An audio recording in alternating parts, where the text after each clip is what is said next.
the quality of the sperm is going to really impact the quality of the placenta, which impacts whether or not the child survives. Research is now demonstrating that male factors are playing significant roles in miscarriages. And it's hard to imagine because it's like distance from a man, like, oh, the baby didn't like survive inside of the female.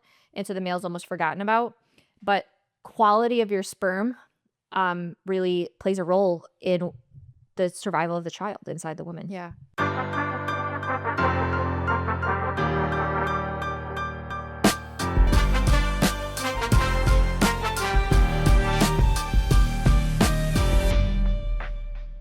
So many people are struggling with infertility today, and not many people are pointing fingers at the male side of the equation. So many people are just assuming that it's entirely a female issue.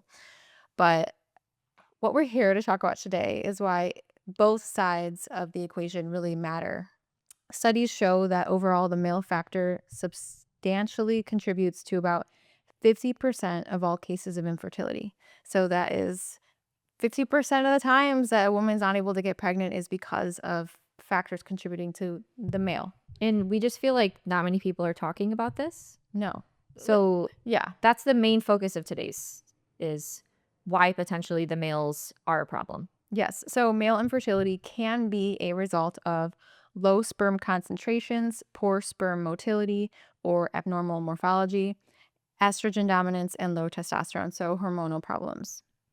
And research indicates that testosterone levels and sperm production have taken a significant nosedive since the 1900s, putting male fertility and overall health at risk. So a really interesting meta-analysis conducted reported a worldwide decline in sperm counts from 1938 to 1990. And this plummeted by more than 50% over the past 50 years. And then another one confirmed that with a staggering 51.6 reduction in average sperm count worldwide between 1973 and 2018. So that's scary to me. That's frightening. Yeah, it is frightening. And I mean, we've seen and heard and we've talked about before, like the feminization of males, I guess. But now that we're actually looking at it more from like a reproduction, a fertility, reproduce, and the potential that this has for couples to struggle with getting pregnant. And like you said already, it's so common for us to just assume that it's a female problem. Yeah. And so, yeah, I think this is extremely important for us to talk about today. So we are going to go over 6 dietary and lifestyle factors that could contribute to having an issue with conception from the male side of things, so infertility for a male. And at the same time, because we're talking about 6 contributions, these are also 6 potential solutions for you to improve your fertility as a male, and also these apply to females. So why are we talking about this, Sarah? Because 2025 is the year that Brandon and I would like to start our family. So conception and pregnancy planning is a hot topic for me. You need 9 months. Right. It's not like I definitely will have a child this year. That would be great, but patience. She's trying to get prego. We are not trying yet. Okay. But okay. This type of information is important. She's preparing Brandon. Right now we're in Brandon preparation. I'm preparing myself too. I think that like it's 50-50, right? It's 50%. And preparing is actually really important. Yes, the spontaneous pregnancy is ideal. I want to get pregnant on August 1st. No. So there are really negative things to planning as well. I'm not like planning a date or a timeline. I'm planning more so like the preparation phase for it. Like just getting, which is what we've been doing for years at this point, not Brandon as much though, but like getting your health to a good place, feeling confident in what you've been exposed to and what you're not exposing yourself to regularly, which we're going to dive more into today. Yeah. But the reason that it's important to prep Brandon, I don't think people realize this. So, okay, men create sperm every day through process spermatogenesis. I don't know how to say it properly. And so paying attention to these 6 factors that we're going to be discussing, that's important to improve sperm quality and sperm quantity. And it takes 72 days for sperm to fully mature. So if you create new sperm every day, but it takes 72 days for sperm to mature, then people bring up like, hey, you should really fine tune the male's health habits 2 to 3 months, because then that gives that full 72 days of fully almost like swapping out, right? So let's say 3 months. Yeah, I'd right? say- Three yeah. month 3 month tune up.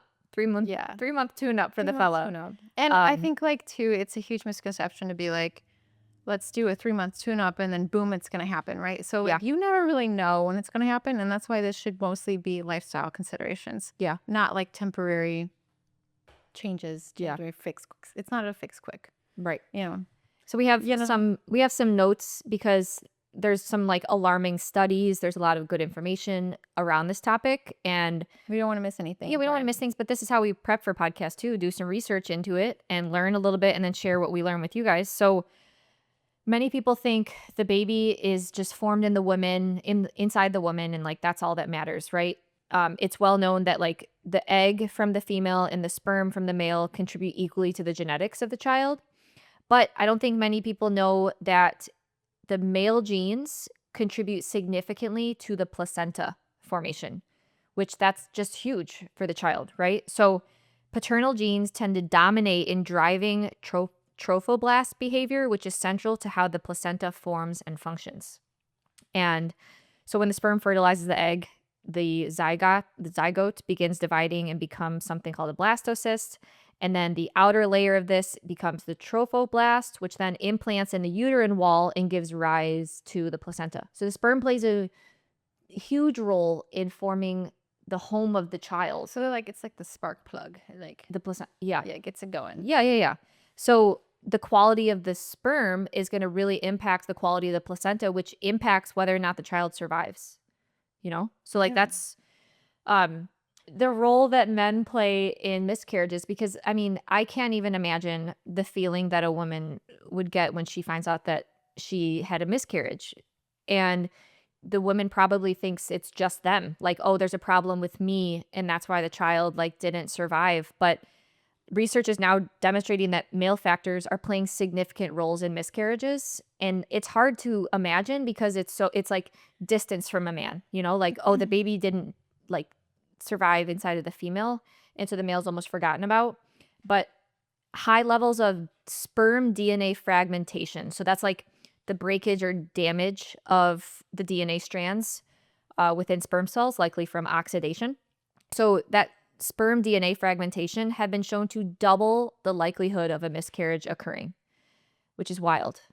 Yeah, that's awesome. And so research by this company called Examine has observed high sperm DNA damage in over 85% of men whose partners had recurrent miscarriages. So quality of your sperm really plays a role in the survival of the child inside the woman. Yeah. Wow. That's Yeah. really sad to me because, okay, so along this pregnancy planning journey, there are so many fears that pop up for me too. Yeah. And I'm not saying like I have this fear because I have full faith that everything will be okay, but there is this fear for many women that they will have a miscarriage. And Yeah. to me, that's just like the most disheartening situation you can possibly imagine, especially if you were really excited about having a child and then all of a sudden, even if it's a week in or a month in or 8 months in, and it's like your dreams are shattered. Like that's awful. Our mom had a miscarriage after me. So she had me, and then she had a miscarriage. And if she didn't have that miscarriage, she wouldn't have had Sarah. So like, That's true. I think that everything happens for a reason, but Definitely. I can't imagine what she went through during that miscarriage time. And I imagine that that's like pretty heartbreaking. And so that's why I think going through these tune-up things. Mhm. Just a note on that. There's also, I believe, this is not scientific, but a spiritual component too. Absolutely. So, like a soul could essentially just say like, "Oh, I'm not ready," or "It's not the right time," or there could be some element of that too, if we want to look at it from a spiritual side of things. Because pregnancy is more than, it's not just a two-person party; it's a three-way street. There's another soul or whatever coming to accept the position. Yeah, Right. absolutely. So I'm taking applications for anybody listening. I'm just kidding. Okay, so let's get into the Well, 6 things.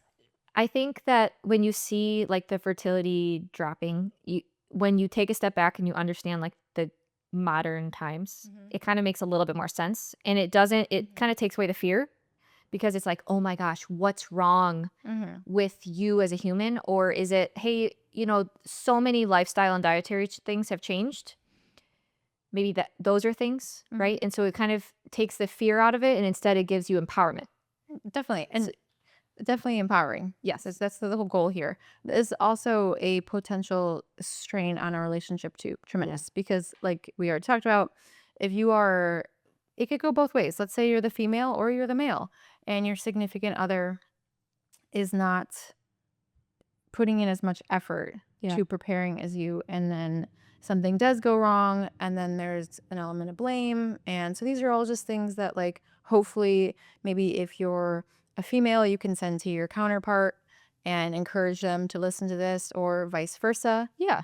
We've done a lot of episodes on female fertility as well. So Yep. All right, do you want to dive into it? Yep. All right. So 6 reasons that I wrote out. Sarah add a few in there, so maybe we'll have some bonus 7 or 8. But 6 reasons that are contributing to the poor sperm quality, lower testosterone levels, all of these things that are inhibiting proper male fertility. So first is estrogen-like compounds. So this is kind of feminizing men, right? It's exposing them to estrogenic-like compounds that our ancestors really didn't have in their modern environment. And these are known to, bind to estrogen receptors, and all of these things slowly can build up over time and contribute to hormonal imbalances for males, right? Yeah. So obviously, if a male is exposed to more and more estrogen-like compounds, that's going to negatively impact their testosterone, right? So, as an overview of some things like deodorants, plastic polyester underwear that they're wearing every single day, pesticide exposure, which has been well documented to disrupt endocrine function and contribute to estrogenic-like behavior inside the body. We just did a podcast on pesticides, so make sure you check out that last episode where we talk about why pesticide exposure is impacting endocrine function. Things like plastic in our fast food or to-go containers, or heating up our foods in microwaves and plastic containers, that leaches into your foods. And then those plastics are then increasing your estrogen exposure inside the body. BPAs, phthalates, and then there's an increase in phytoestrogen-like foods. So again, these estrogen-like compounds, these are hormones in plants. They're very, very high in soy and flax. Those are like the number one offenders, but phytoestrogens. But like, think about how much people have increased their soy and flax consumption over the last 20 years in the name of health, right? They think that these things are health promoting, but never have they been historically a big part of diets. And now you see all these like multi-grain crackers and breads with flax seeds in it. That's exposing the male to very high levels of phytoestrogens. And now you're seeing people drink soy milk instead of regular milk, or a bunch of other soy products in the name of like plant-based being healthier and meat and dairy being bad, right? I'm not putting the blame on anyone. A lot of these decisions are made from what I believe to be misinformation, right? Dietary misinformation. But these things, these phytoestrogen compounds, they slowly bioaccumulate and build up over time. So I think it's important to pay attention to those in your diet. But it's in the name of health, and then there's also not health, because like it's the soybean oil and all the different soy that's just in processed foods and packaged food and fast food.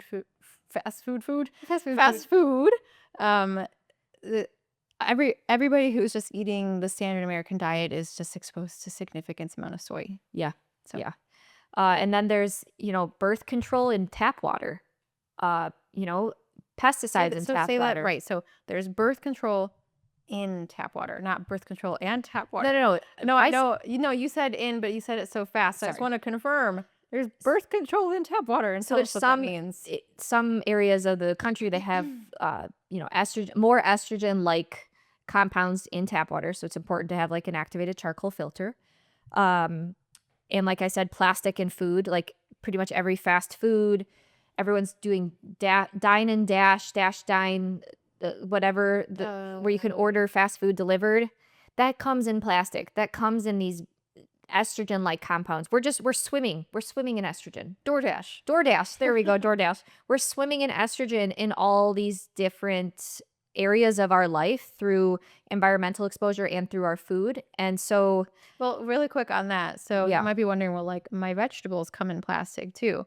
But the main thing there is heated versus not heated. yes. So when the food's heated, significantly more amounts of the phytoestrogen like chemicals and toxins, Yes. etc., are going to leach into the food compared to a cold item, either it's Like frozen milk, or even milk fresh. in a plastic container. It doesn't leach. It doesn't Right. leach. Like the vegetable, when you pack your vegetables at the grocery store, your fruit, it's going into a plastic container. That's not really sustainability wise. That's not fun for the grocery store. But yeah. it doesn't. That we're not something we're talking about here. So when we say plastic and food, we're talking about heated up food, plastic Tupperwares, or fast food, Yeah. food to go. Yeah, it's getting put into these containers hot. So I know that people are like, Oh, we forgot one. The receipts. receipts at the grocery Yeah. stores. Yeah. All Yeah. these estrogen-like compounds. Yes, and like you said, we talk about this a lot more in depth in the last podcast episode we did. All these things. So But like people think, how do you know that these things are happening? Well, for something to go up, something else has to go down. So when estrogen-like compounds, something has to go down, and that's testosterone. We're seeing testosterone tank. And then there's things like gynecomastia. I don't know how to properly pronounce it. Gynecomastia, but men are developing bigger breasts, and this is resulting from an imbalance between estrogen and testosterone in the males. And the scans and research studies show that this fat is different than like fat in chest muscles. So there's actual enlargement of the breast in males. So that's like one area. But this would be okay, we're talking about, infertility and the issues with compounding estrogen in males. But if you want to go back to another podcast, one we just did with Georgie, we talks a lot about how a lot of the common cancers are estrogen driven. yeah. And so this would be a significant thing for a male to think about, even if fertility is not the goal. Yep. Okay. So before we move on to number 2, let's wrap up with some easy tweaks that people can pay attention to reduce their estrogen exposure as a male. So I would say for me, number 1, the easiest thing to do would be pay attention to where your hot food is. So whether that's at restaurants, takeout, heating up at work, in a microwave, pay attention to where your food is being like when hot food is being exposed to materials that it's housed in. Try to use glass for those hot things, like your coffee, your daily, everyday coffee. Try to not do plastic cups, right? Do some sort of metal thing. I would buy your man or yourself some glass Tupperware. Glass Tupperware to heat your food up. Yes. And limit the amount of like fast food you're getting, because that's a plastic exposure. So. Yeah. You said deodorant was a main source. So deodorant's also just an issue for so many other reasons, but another one is heavy metals. Yeah. So there's a lot of heavy metal exposure in this world too. We've got the chemtrails, we've got it in pesticides, potential through vaccines, various rounds of vaccines. So for that, we didn't write this one on the list, but it's important for people to just be aware of this too. Yeah. Because I'm not sure the stats on that with infertility crisis, but I do know that there is some information showing that those heavy metals are then passed along through the sperm to the fetus. So then your baby is just kind of born with a little bit more of a load, right? So just another thing to consider. And that's a lot of, personal care products too. For sure. You just said deodorant, but even the shampoo and conditioners and stuff that you're using. So it's not meant to be stressful. We always talk about this, but it's not meant to be stressful. Tiny tweaks, like you said. Yeah. Less plastic use for food, more glass, cleaning up your just body products. Reduce your soy and flax consumption. Reduce that. You don't need that in your life. No, you don't. Try to buy organic when possible, since pesticides are such a huge issue. And let's see, filter your water, like you said. And yeah, I think we're ready for point number 2. All right, Sarah. Okay. So the second thing that contributes to male infertility is an overall lack of muscle on men and no strength training. And I think that this, at its core, comes back to the estrogen versus testosterone balance. Because if you're going to be under muscled and increasing your fat tissue. There's going to be more estrogen, as more fat tissue just kind of contributes to more estrogen buildup. Well, there's in the more, body. when you have more fat, you can store more things. You More can store more toxins, more toxins, more hormones. estrogen. Yes. It's So storage compartments. You're adding more cabinet space. you don't want more cabinets. So more muscle mass in a man is generally associated with higher testosterone levels, since testosterone promotes muscle mass. More fat encourages estrogen storage. Yeah. So we really don't want excess body fat, and there's probably a lot of mixed opinions on like what contributes to a healthy body fat percentage. I know that there's mixed opinions on male or females. I'm sure there is on males to some degree. So we're not going to give you a specific body fat percent to go for, but it's important to know that excess body fat can convert testosterone into estrogen via aromatase, which can lead to increased estrogen levels and reduced testosterone. So you could be doing every single thing possible to reduce your estrogen exposure. But if you're not paying attention to your overall health, so when I say that, I'm talking about your body composition, right? Then you could literally just be the problem could be originating from the inside. Yeah. Because of the aromatase. So for this, the main point, the TLDR, is that men should likely be on a strength training regimen to increase their lean muscle mass. And that can be 1 to 2 days a week. Like, doesn't have to be a truthfully, lot. it doesn't have to be that much at And all. in addition to that, like, okay, so then you have like the power lifters who are, they're also really, they're well muscled, but they also have a lot of body fat. I'm not sure if there's studies on that, but perhaps also incorporating into the strength training is just being active. So maybe just walking, some amount of movement to further decrease the accumulation of the fat tissue. Yeah. And obviously nutrition plays a role, but we're going to talk about that a bit. Yep. So, if someone is potentially not doing any exercise, maybe just start with like 1 to 2 strength training sessions a week and 8,000 steps a day. Yeah. Boom. That will make a huge difference. Yeah. And not many people know this, but our Train to Change training app actually can be for males too. Yeah, we do it with Coach Tyler. Yeah. So fellas, hit it up. The reason I thought about that is because Train to Change, so I've done, every single training program out there, right? Been lifting for over a decade. I don't look it, but I have been. And Train to Change is so efficient. Yeah. Because it can be 2 to 3 days, like you said. It's about teaching you how to properly progressively overload and smart strength training, so you're not spending hours in the gym with no results. So that was a little plug. Let's get it done for Train to Change. Minimal effective dose. Let's get it done quickly. Right. This podcast is sponsored by Train to Change. It's not at all, but anyway. We don't have podcast sponsors. Okay. We're going to move on to point 3. Okay, number 3. So this is, everybody's favorite. One of my favorite topics of PUFAs. I would just say, unsaturated fats in general. And if there is one huge dietary change we've seen that's been pretty significant, well documented, there's been a large increase in PUFA consumption, in unsaturated fat consumption over the last 100 years. And moving away from more traditional fats that were a little bit higher in saturated fats like stearic acid.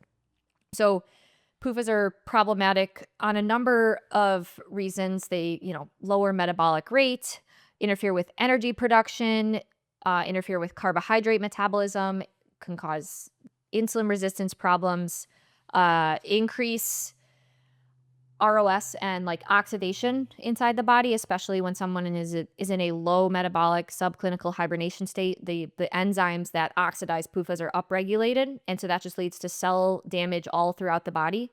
But PUFAs are also well documented to hinder with infertility. So there's some alarming connections between this male fertility crisis that we are witnessing and the shift in our dietary fat consumption.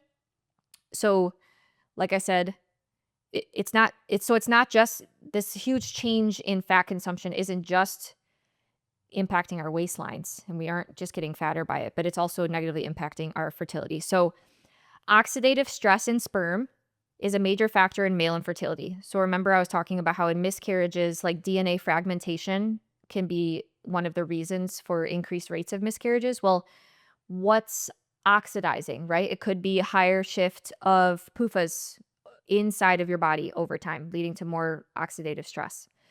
Um, and so one of the key signaling cascades in sperm cells is something called P13K pathway, and it's responsible for regulating sperm motility, capacitation, and like certain important reactions inside sperm. Essentially, it helps your sperm swim to the egg and infiltrate the egg. It helps with the swimming, efficiency, and force production, right? PUFAs can negatively impact P13K activity, leading to a decrease in sperm viability and functionality. So it interferes with proper functioning of the sperm to like go get the job done, you know? Yeah.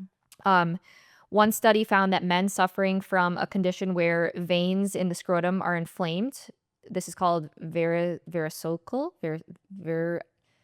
I don't know how to pronounce this, but essentially, that could definitely negatively impact fertility. They had higher levels of omega-6 PUFAs compared to healthy men in one research study. And obviously, we need some levels of PUFAs inside of us. I'm not saying that like PUFA-free, you can't go zero PUFA, PUFA-free.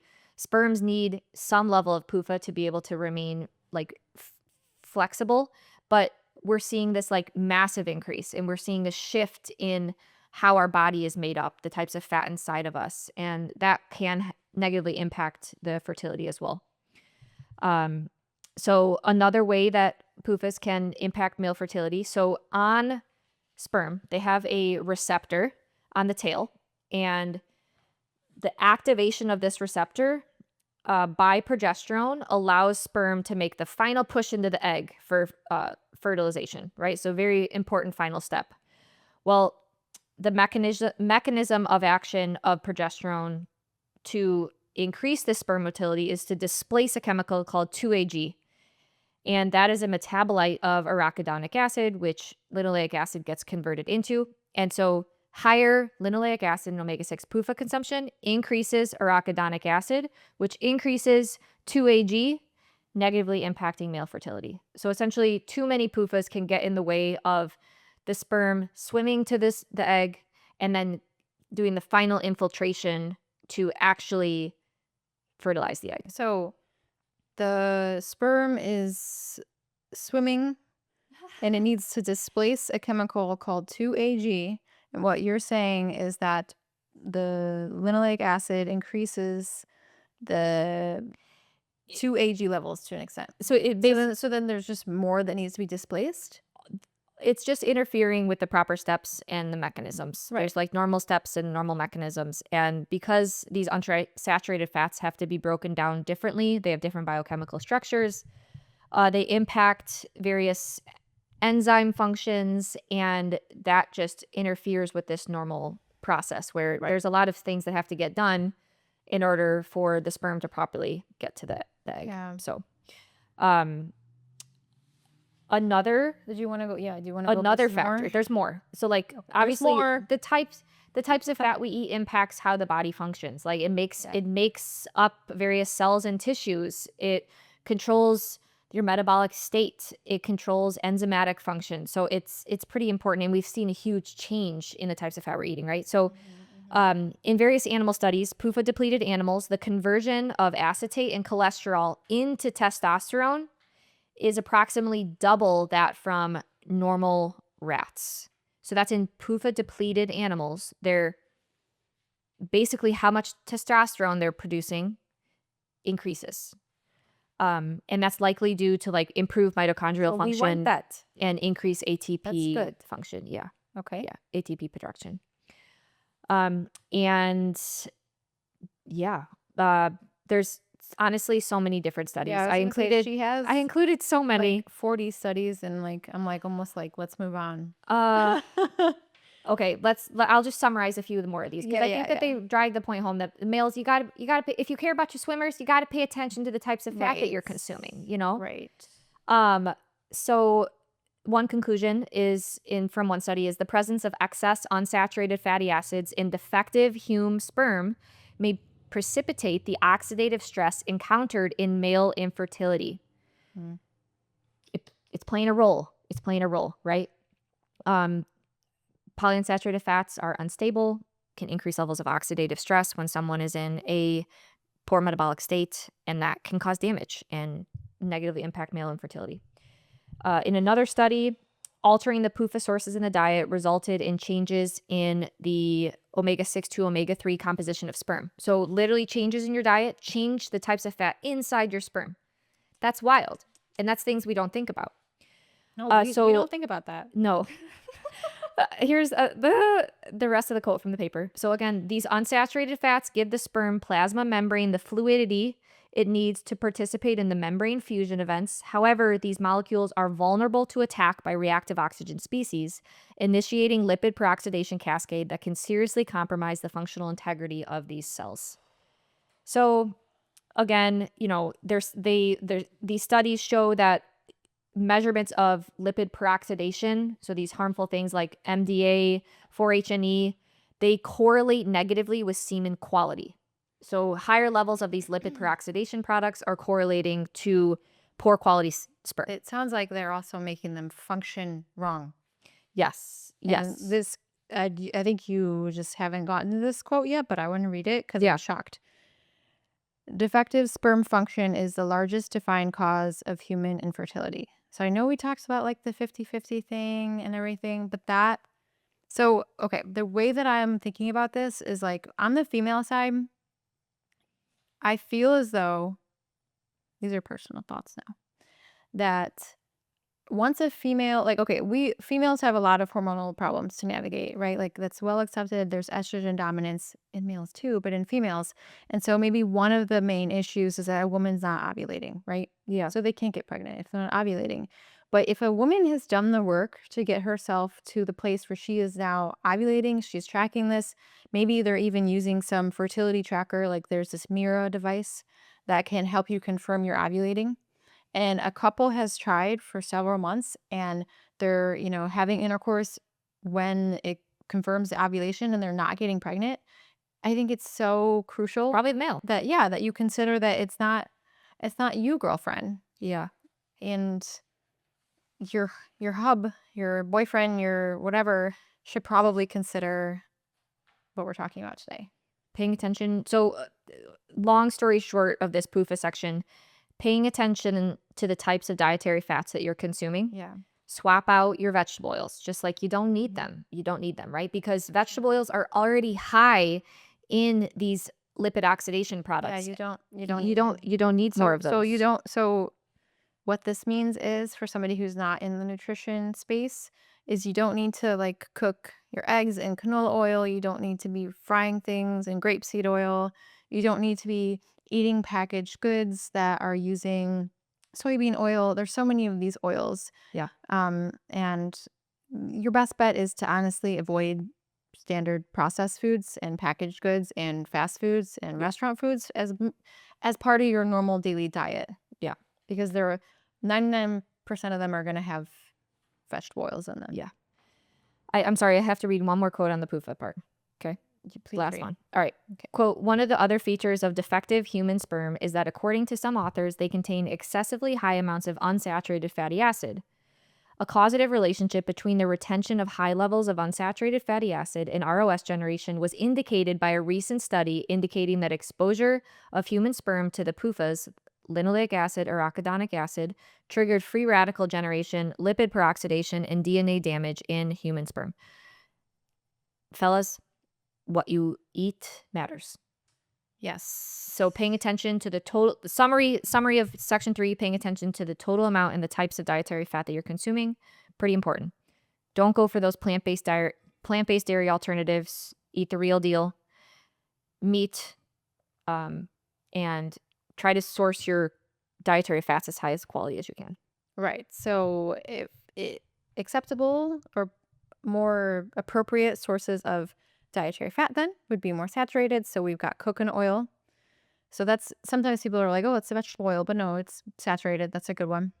And then we've got more of the animal fats. So tallow, butter, ghee, dairy in general. And then try to find high quality eggs, chicken, and pork. Right, because we talk about this a lot, but those can also have the same amount of PUFA as vegetable oils if they're raised in eating conventional bacon. Food. Eating conventional bacon every day, probably not the best idea. Like you're literally getting a higher load of unsaturated fat every single day. So pay attention to your chicken and pork sources for sure. Yeah. All right, move us on to number 4. Okay. Number 4, metabolism problems. Everything we talked about leading up to this point will contribute to metabolism problems, but I think what we want you to know is that infertility is a metabolism problem. Yes. So reductive stress, poor electron flow, substrates aren't moving through the electron transport chain. We have some breaks in the system. I love when on our podcasts with Georgie, you and Georgie describe it as like a highway. There's a 6-lane highway. 6-lane highway, not 4-lane. And so again, I'm just plugging those podcasts because I think that those are really great for males to listen to too, because Georgie has a lot of knowledge. It puts you in the right frame of mind that metabolism Yes. is everything. Yes. It really is. So interesting study conclusions. There is an inverse relationship between sperm motility and mitochondria membrane potential. So mitochondrial membrane potential refers to the electrical voltage difference across the inner mitochondrial membrane created by the flow of electrons through the electron transport chain during cellular respiration. I'm going to pass that over to Ashley. Let her explain that one. Essentially, the whole goal of eating is to get the food that you consume, which is filled with electrons, move those through the mitochondria and generate ATP. So then your body has plenty of energy, ATP, to function, right? There's so many things in the modern world that we've discussed, plastics, pesticides, PUFAs, that can interfere with that electron flow. So we want that flow to be very vibrant, quick. We want to be in the 6-lane highway, the fast-paced highway, right? And there is evidence showing that your sperm motility is inversely related to your mitochondrial energy production. So the better that these substrates are moving through your mitochondria, the better your sperm is going to function. And it makes sense because they have more energy to do what they need to do. Right. When you have lower energy, something's got to give. Yeah. Would you expect yourself to be swimming really fast paced in pool if you didn't have that much energy that day? No, right? You just got to get it done. Right? So like maybe that's what the swimmers are doing. Yeah. Okay, well, all right. And so like one example, there's so many different examples, but there are various, random supplement studies out there that when they take this thing, they see improved fertility. Well, it's likely because that thing helped to restore proper electron flow and oxidative phosphorylation. So oxidative phosphorylation is proper energy production where the substrates actually get into the mitochondria. We're not relying on glycolysis outside of the mitochondria. We're getting the best quality energy production. We're filling our gas. Okay, Sarah filled her car with diesel. Okay, so that's an example of when you fill your car with the wrong types of energy, it may not function properly, right? A few miles down the road, it just started sputtering out. This was last week, you guys. That's why our podcast is late a week, because I just didn't have a way to get here. So when we give ourselves right kind of energy and plenty of energy, it functions at its best. Great. Yeah. So to wind this up, a downregulated metabolism leads to subclinical hibernation. So hibernation, think of a squirrel during the winter. And what do they eat to hibernate? What do bears eat to hibernate? What do they eat, Ashley? They eat unsaturated fats, a combination of higher levels of MUFAs and PUFAs. So during this state of a downregulated metabolism, there's lower energy production, more oxidation of PUFAs, since desaturase enzymes are more active, and unsaturating body fat increases the harmful oxidation causing damage. So I think like so far what we talked about is like improper function and damage. That's what's happening to the sperm through all these different things we're talking about. And there all these different compounds. Your body's always listening. It's always paying attention. It's always keeping score, as they say, right? So it's always paying attention to the foods that you're eating, the environmental triggers. So less sunlight, more plastics, more pesticides, more PUFAs. These are all signals. They're sending a signal to the body. And a male down-regulating his metabolism, because the body is sensing, oh, it's not safe. And so down-regulating metabolism, of course, fertility is going to be impacted. Yeah. But yeah. So thinking about that, so you mentioned, obviously you need more sunlight, but being active in general, going for walks. That's helpful. For Going sure. outside, getting fresh air. Like we already talked about, you're putting on muscle mass. That's helpful for metabolism. Less screen time, better flow of electrons, being happy, finding joy. You know, all these things that are just in Send the right general. signals. Right, send the right signals so your body's not thinking it's wintertime. And a very important signal, which is point number 5, I'll let Ashley lead this one. What is point number 5? The low carb people won't like this, but carbs are well documented to be good for testosterone. And obviously, when you are using carbohydrates properly, right? So there's a huge difference between, oxidative phosphorylation, which is where carbohydrates are broken down into products that go into the mitochondria all the way through to the end electron acceptor oxygen. So that's oxidative phosphorylation. There's a huge difference between relying on more fermentation or glycolysis outside the mitochondria. One, oxidative phosphorylation generates CO2. It generates more ATP, 34 to 36 compounds of ATP, whereas glycolysis outside the mitochondria is only like 4 ATP, 6 ATP, so it's significantly less. So when you are utilizing carbohydrates well, that can boost your testosterone production. So let's walk through some studies. Low carb diets, when they're combined with a very high protein intake, which you see nowadays. You see that quite common, right? Well, yeah, so okay, this is eating the chicken breast alone. This is eating the steak alone. This is eating the lean pork chop alone or with just a vegetable. Yeah. All right? So low carb diets, when combined with the high protein intake, are associated with a notable decrease in testosterone. Sorry, let me add a few more. This is eating the jerky alone. I think she's talking to Brandon. I am talking to Brandon. There are also some studies documenting that high carb diets are associated with higher testosterone levels. I'm not saying that you should eat low fat. I'm not saying that at all. But there is a lot of data showing that proper carbohydrate utilization improves testosterone function. That's just a fact. To improve your carb utilization, you need to drop the fats in your diet so the carbs can go where they're supposed to go for a period of time. Yeah. I mean, or stop eating the PUFAs. Yeah, because saturated fats don't have the same impact on carb utilization as PUFAs do. Saturated fats get out of the way. They say, I don't want no problems, man. I don't want no problems. PUFAs say, I'm burning first. Which I love that you always bring this up, but that's why, so people are always talking about mixed diets, so mixed carb and fat, high carb and high fat diets, and why that works so well for our ancestors. And that's because like the French, the Swiss, the Dutch. They were not eating high PUFA. They weren't raised on high levels of PUFA. I tweeted about that today. Right, she tweets. So I think that's so important for people to consider. And something else to consider too is, and I had to consider this for myself, but if you were raised on a high PUFA diet, you still have fat tissue on you, and then you switch to, okay, well, you're no longer eating the high PUFA, but you're eating saturated high fat still.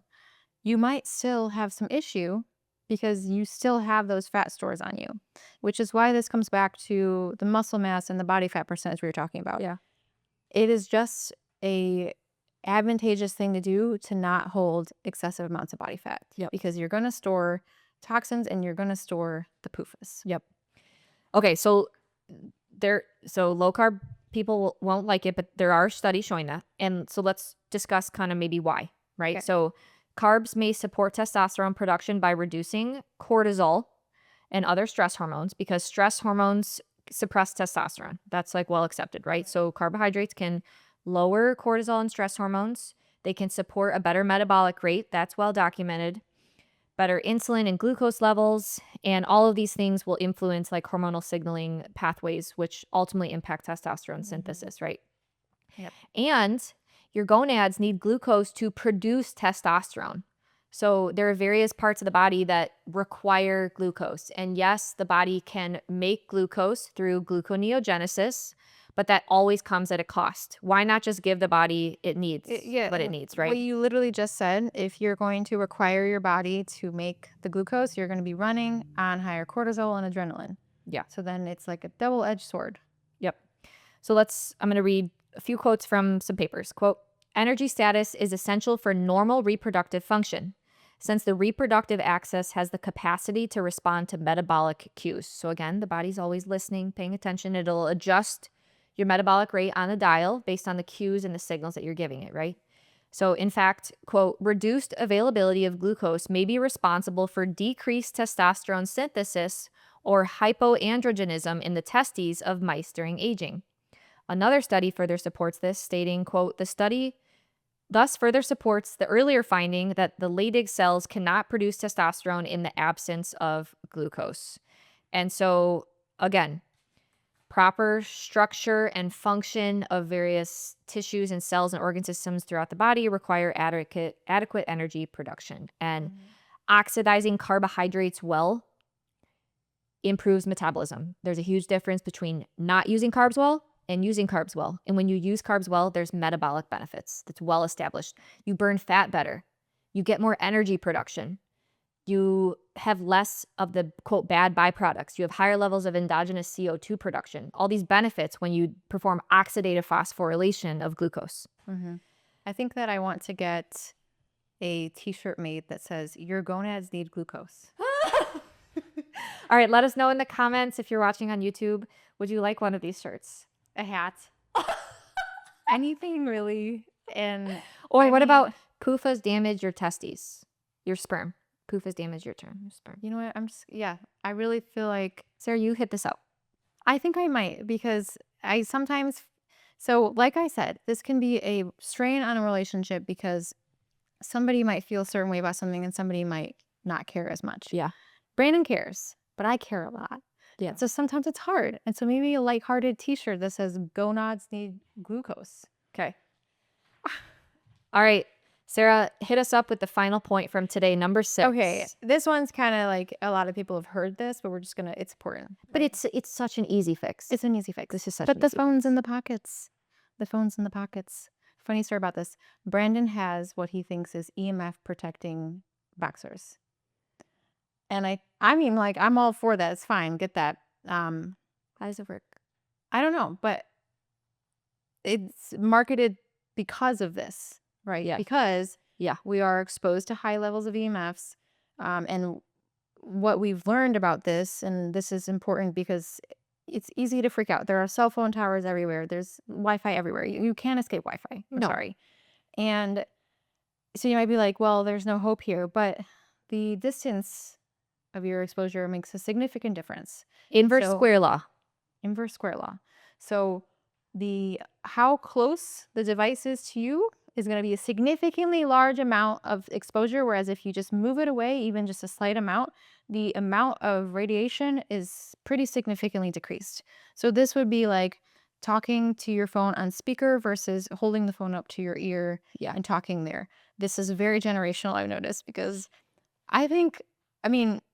if you are aware of it, pretty much, because like I'm always talking on speakerphone, but like when I watch my mom and dad, they're always talking with phone with ear. I could even give them the call on speaker and then they put it to their head to talk to the ear, probably because landlines is very what they were used to. But so anyway, phones in the pockets. Don't put the phone in the pocket by the prized goods. So the reason why, remember, miscarriages, one of the reasons for that is damaged DNA. Well, like EMR, so electromagnetic radiation, can damage DNA when very close. Yeah. So like that is such an easy fix. When you're driving, fellas, don't put your phones in your pockets. Just don't do it. You're walking. Just simply put them on the console, because It that applies to the laptop too. it was a great point. Laptop. Here's a 2020 review paper. It says, based on the outcomes of both human and animal studies analyzed in this review, animal and human sperm exposed to EMR emitted by mobile phones had reduced motility, structural anomalies, and increased oxidative stress. So there's that oxidative stress again, right? We don't want that. Just create distance. When in doubt, create distance. Inverse square law means like the amount of distance that you make, take the inverse of that, and that's how much less you're exposed. Right. So you can create a substantial difference. And if you have to hold it because you don't want to wear a purse, airplane mode. Yeah. If you have to put it on your pants, airplane mode. I don't, truthfully, I haven't looked into like cell phone cases or anything like that. I do know there are Faraday cages, things like that. I just got a Faraday cage. Hardwire your computer too if you need to be like right there. If you're a gamer, bro. If you're a gamer, bro. Hardwire. Hardwire with a Faraday cage, possibly. Okay. Let's see. Any other studies here? Yeah. Normal sperm samples exposed to a laptop computer connected to Wi-Fi for 4 hours exhibited a significant reduction in sperm motility and an upsurge in sperm DNA disintegration. Don't So want that. just be mindful of your exposure and create distance. That's the Yeah. summary. So Don't stress. Don't stress. Don't stress. So we'll summarize the steps forward. 1, maintain a healthy body weight. Okay? Maintain a healthy body fat percentage. Very important, both males and females. Males, it's going to look a little different for you, but I feel like it should be well accepted that being overweight is not good for your health. So it's not good for your sperms. Yeah. Number 2, manage stress and develop healthy sleep habits. It's almost like I'm talking to myself here, but those are going to send good signals to the body because the body is always listening, it's always paying attention, and that will help lower your stress levels, which will improve fertility. So especially in this like preparation stage, really pay attention to these things. And for males, 3-month tune-up. Obviously, the longer you can go, probably the better. But like that's 72 days of sperm reaching optimal, or 72 days of the sperm lifetime. This podcast should be called 3-month tune-up. 3-month tune-up for the fellas. And then the subtext is gonads need glucose. Fellas, here's your 3-month tune-up. So the next step forward is to improve your metabolic rate with carbs and choosing better dietary fats. So favoring saturated, reducing the PUFA. Yeah.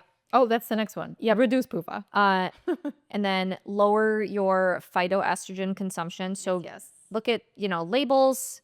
Hey, is there soy and flax? And try to reduce your consumption of those. Definitely don't be on the soy milk trend. No. We didn't mention this because it's very controversial. But as far as whole food sources of PUFAs, there is interesting studies that they did on pumpkin seeds, where they showed that pumpkin seeds could essentially be used as a male contraceptive. That doesn't mean you can't ever eat pumpkin seeds, but maybe timing that appropriately, because it's like it might not be to the same degree whatsoever, but it could be like, oh, a woman just randomly takes birth control that month. That month's not going to work, right? Yeah. So maybe think about that. But that's definitely not the most important thing to consider. Don't heat your food up in plastic containers. Right. Don't drink coffee in plastic containers, bone broth, hot liquids, teas in plastic containers. And I would say for this 3-month tune-up, pay attention to pesticide exposure. There is so much data documenting the endocrine and hormonal disruptions of pesticides. It makes me cringe because we grew up on a golf course, right? Yeah. But, don't spray the glyphosate Roundup on your lawn. Just don't do it. And pay attention to the Dirty Dozen versus the Clean 15. Yeah. For, shopping on a budget, balling on a budget. Prioritize buying organic for those higher, well-documented pesticide foods.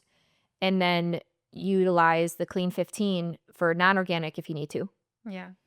So these are all like lifestyle and nutrition and stuff, action steps. But I think even taking an action step is like step 1 is so important, because from a personal experience, like my own outlook on this is that when the female feels as though she is fully responsible and has to do this alone, and that even it means she's looking into it alone, she's carrying alone, she's doing all the work and prep to make the male not exposed to these things alone. Yeah. That's significantly stressful for her. And you don't just like snap your fingers and have Speaking from the heart right now. baby. Well, I mean, I'm just saying that, like, I'm sure a lot of women can resonate. Yeah. Because I would say that women in general are, at least, from what we're exposed to with our audience, but when something goes wrong for a woman, she pays attention to it, right? Yeah. Like, symptoms are there and she wants to do something about it. She isn't considered as normal on a health journey, woman on a health journey. And so then she will go to great lengths to make improvements and changes. But men are a little bit less worrisome. They're like, oh, it'll pass, which is a good thing. Like, that's a really good trait to have, and women need to learn from that, right? Don't freak out. But this could lead to a sense of complacency and then not really doing anything to improve that. And I think what what could be overlooked is the compounding effect of year after year after year is things are only going to get worse. Yeah. So considering some of these things right now and not letting your significant other feel alone in this probably will just go a long ways in improving your relationship, which Yeah. would then improve the chance of conception because you might be having more intercourse. Yeah. So I would say that there's all these checklists to do, but then it's more of a mindset shift as well. Well, You need to care as much. one podcast with Georgie, we were talking and he just brought up my friends were having a hard time getting pregnant and then they just decided to go on a vacation Yeah. to some other country and like left their concerns at home and they got pregnant, boom, right away. Yeah. Right. So the stress Yes. side of things probably is playing a role for many couples as well. And I think we listed out a lot of things in this podcast, but I think it's important to analyze your own life and look at those things that we talked about. What are the things that you don't do well, Yeah. that you and your significant other don't do well with, and prioritize that thing. Don't get overwhelmed with all of them, but do an honest evaluation. Like, hey, we're not that active of people. We get like 2,000 to 4,000 steps a day. We don't really work out. I think being a little bit more active there could be a huge major step. Yeah. It's right? like you don't have to do all these things. I No. really feel as though Are you there's some eating- very important things, yes, but Are you eating out 4 to 5 days of the week? yeah. Probably not the best. Start cooking from home. Are you driving with your phones on in your pocket? Are you working with your laptop right on your lap all the time? Easy, simple fix. So evaluating and being critical of the things that you do every single day, not the things you do one time a month or once every couple months, but your daily habits and dietary and lifestyle choices. Those are the things that are going to move the needle forward with small For tweaks. sure. Yeah. And also not stressing, like you said. Yeah. So All right. hopefully this was helpful and informational. Again, Wait. Last question. What? What are you working on with Brandon of these things? Oh gosh, gonads need glucose. I'm just kidding. I think like the entire journey, like so Brandon's younger than me and he has not been through Cougar. not really, 2 years. He has not been through the same health journey that I have. And I talk about this, I've talked about it before, but that can make you, the person who's been through the health journey, feel insane. It can also make the other person not understand. So like when I care so much about things and Brandon he's not on that same level, right? Sometimes I can feel really ignored and misunderstood. And so I'm working on that because I know that's not Brandon's intention. And I know he's not ignoring me or doesn't care. It's not at all. And, ladies, if that's how you feel, I feel like you shouldn't be married to somebody if you truly feel like they don't care about you. Yeah. Right? Like that's a whole other relationship issue. But the strength, the degree at which you approach a problem or a situation like pregnancy, you can feel alone. So I'm working on not feeling alone because I need to really realize that like he's just not coming from the same place that I am, right? Yeah. So like I always go 100% in, right? But I need to scale back and see where we can meet in the middle. So that's what we're doing. A lot of people in the health space have been through health challenges because that's what led them to caring so much. Exactly. So that's why I brought this up in the podcast too, because hopefully if a woman sends this to her significant other, they'll maybe understand that this is what the other woman's wanting too, but for a little bit of effort and interest on their behalf, right? Like instead of me doing all the effort and research to figure this out, it'd be nice to like have a conversation about it, right? Yeah. Sometimes it feels like I would just be like to a child, like, here, do all this, right? Yeah. And sometimes it's nice to not feel like that. Yeah. So there's that. And within that is the gonads need glucose. So sometimes he eats empty proteins, and I really don't like when he eats naked proteins. I don't like when he eats naked proteins. Maybe that should be another shirt. Don't eat naked proteins. We used to, growing up, Popeyes was a big thing. You cringe at what you what you ate growing up because like we were literally built on PUFAs. Popeyes had naked chicken, but our mom always said naked. Yeah, don't eat naked chicken. Naked chicken. Sorry, don't eat naked proteins. So that's another t-shirt. So that That's going to better support blood glucose Everything. regulation, because protein leads to drop in blood sugar. Yes. We've done a lot already where, kind of just moving into this lifestyle, he's reduced his pesticide exposure, right? He's reduced his PUFA because he doesn't eat out regularly. And he feels a difference now when he comes home from going, when he eats out at restaurants every time, even at his family's Christmas or something, and eats a lot of the PUFAs, he has the runs. Right? he comes home and He's got the stomachs. Yeah. He's got the runs. So we don't like that. We don't do that really often. So we're good on that. I would say eating enough.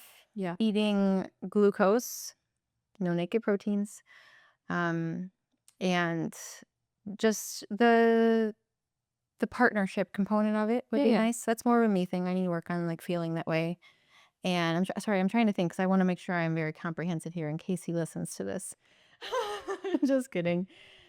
He's great. Brandon's wonderful. So this was at no fault to him. I love doing this because I really hope that couples that can't communicate as well find this helpful, because I am willing to go the extra mile to put this out there and to talk with him about it. Yeah. And I hope that opens up this conversation for someone else. For sure.